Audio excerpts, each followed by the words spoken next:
Во 21 часот, во вечерните часови и 2 минути, во територијалната противпожарна единица Тетово, многу граѓани ни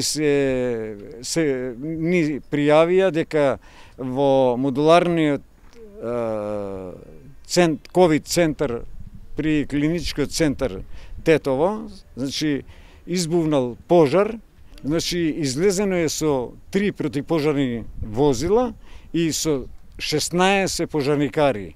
Додека биле 17 на смена, значи само еден пожарникар останал да прими повици, другите сите излегле на лице место, стигнале многу брзо, значи за кратко време стигнало овдека брзо и почнале да интервенират. Првата интервенција, значи, можем да ви кажувам дека со 2 противпожарни возила, значи, се интервенирало од внатрешната страна, значи, у медицинскиот центар. После се видело дека требаше да се интервенира и од другата страна, значи, од страна на кај реката со едно противпожарно возило и со една екипа.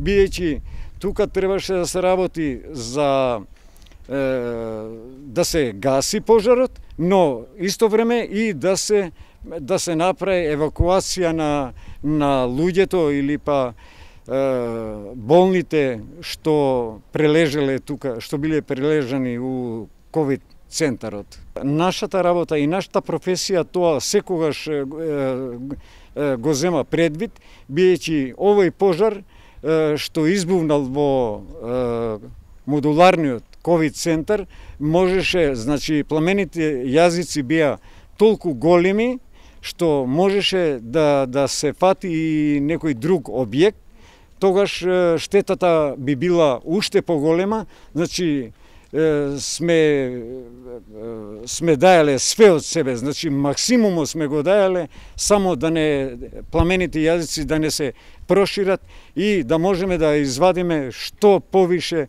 луѓе.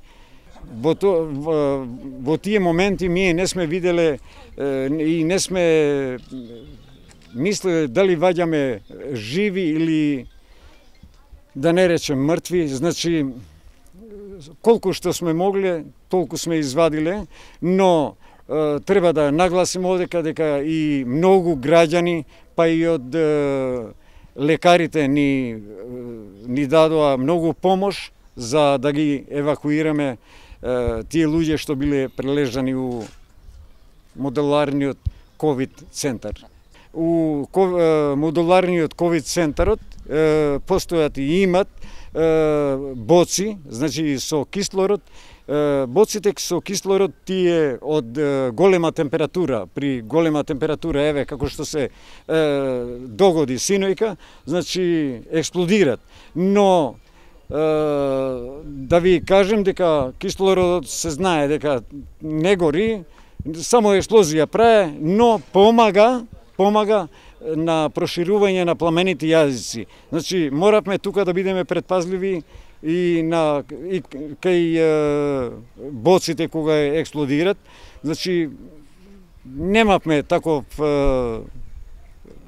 случај да видиме да имаме проблеми со боците. Немаше боци во објектот? Немаше. Да. Имаше само една експлозија на една боца, кај другите објекти, бидејќи ги има многу повише, немаше.